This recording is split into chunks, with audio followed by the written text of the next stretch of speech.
बिस्मिल्लाहिर्रहमानिर्रहीम। अस्सलाम वालेकुम। इस वीडियो में हम डिस्कस ये करेंगे कि जो हमारे पास एडिशनल रीडिंग टाइम है उसमें हम इस पेपर को कैसे प्लान करें। सबसे पहली चीज़ तो ये मालूम होना चाहिए कि आई कैप का जो पेपर है उसमें टोटल क्वेश्चंस जो हैं वो 8 हैं। और ये 8 क्वेश्चंस हैं।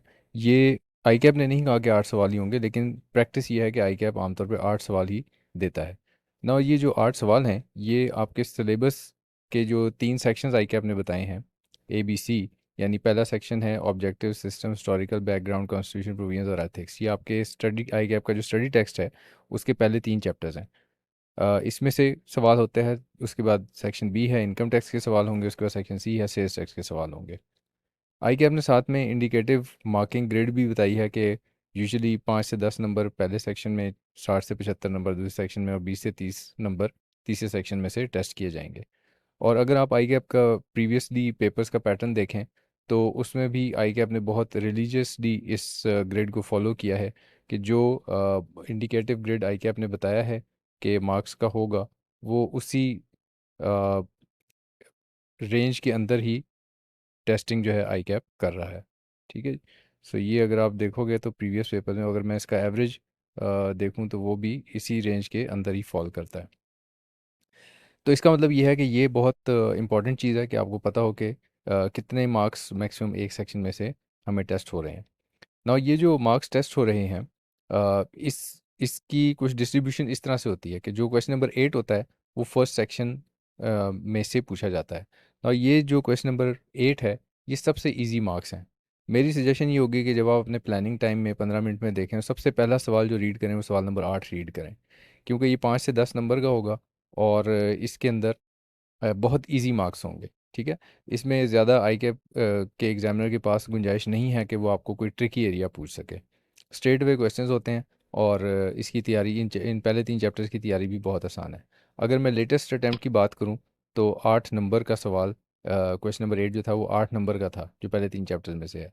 ये बहुत कीमती नंबर हैं, इनको आपने ख़ास तौर पे फोकस करना है ना। उसके बाद हम इनकम टैक्स और सेल्स टैक्स की बात करते हैं। इनकम टैक्स में मेन न्यूमेरिकल आमतौर पे क्वेश्चन नंबर 1 होता है और साथ में क्वेश्चन नंबर 2, यानी दो न्यूमेरिकल क्वेश्चंस होते हैं बड़े।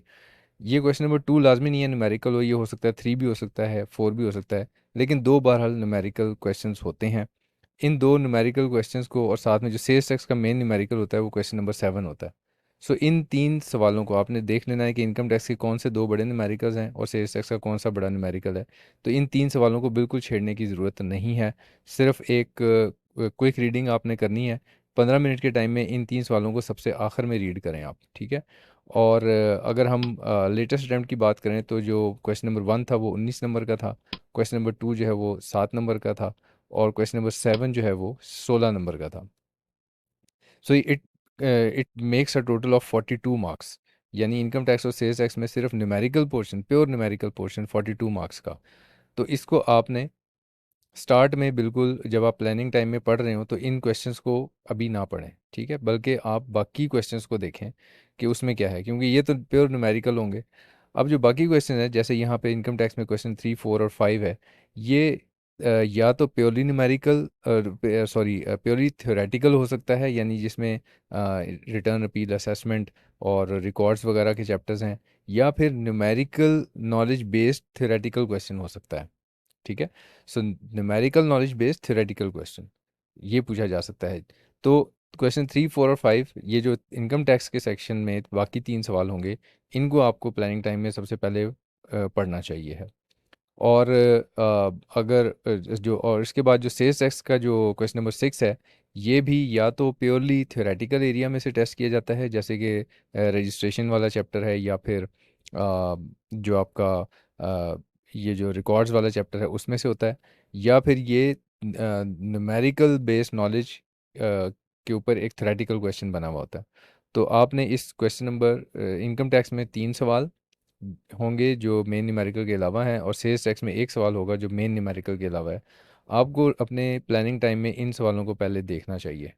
अगर हम लेटेस्ट अटैम्प्ट में देखें तो क्वेश्चन नंबर 3 9 नंबर का था, क्वेश्चन नंबर 4 11 नंबर का था, क्वेश्चन नंबर 5 16 नंबर का था और क्वेश्चन नंबर 6 जो है वो 8 नंबर का था। इन सवालों को आपने फोकस करना है और देखना है कि इसमें से आपको क्या आता है और क्या नहीं आता है। जब आप इन सवालों को पढ़ें तो उसके बाद फिर आप इनकम टैक्स का न्यूमेरिकल गो थ्रू करें और सेल्स टैक्स का न्यूमेरिकल गो थ्रू करें। अपनी आंसर शीट जो है, क्योंकि एक चीज़ ये अंडरस्टैंड करें कि आपका माइंड जो है ना वो स्टेगनेंट नहीं है, उसमें ख्याल आ रहा है और जा रहा है, आ रहा है और जा रहा है।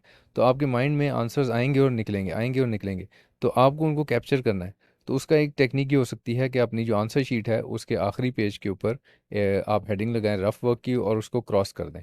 और फिर उसके बाद आप जिस ड्यूरिंग द रीडिंग टाइम जो आप चीज़ें आपके जहन में आ रही हैं, आप उनके हिंट्स जो हैं वो थोड़े बहुत मेंशन कर लें।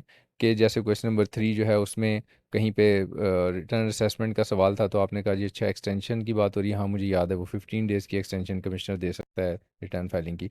तो इस तरह से कुछ अपने नोट्स हैं वो बनाते जाएं। इसी तरह जो आप पेपर को सॉल्व कर रहे हो, तो इस दौरान में भी आपको बाज़ दफ़ा हो सकता है क्वेश्चन नंबर 2 सॉल्व करते हुए क्वेश्चन नंबर 5 की कोई बात याद आ जाए, तो उसको जॉट डाउन कर लेना बेहतर होता है। क्योंकि आमतौर पर ऐसा हो सकता है थ्योरेटिकल एरियाज़ में ये प्रॉब्लम होती है कि जब आप एन उस सवाल को सॉल्व करने लगते हैं तो फिर वो चीज़ याद ही नहीं आती जो आपको थोड़ी देर पहले याद आ रही होती है।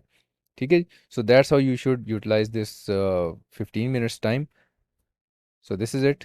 आई wish you a very good luck for your examinations. आपका कोई कमेंट होगा तो हम उसको फिर रिस्पॉन्ड करेंगे। Thank you very much, take care.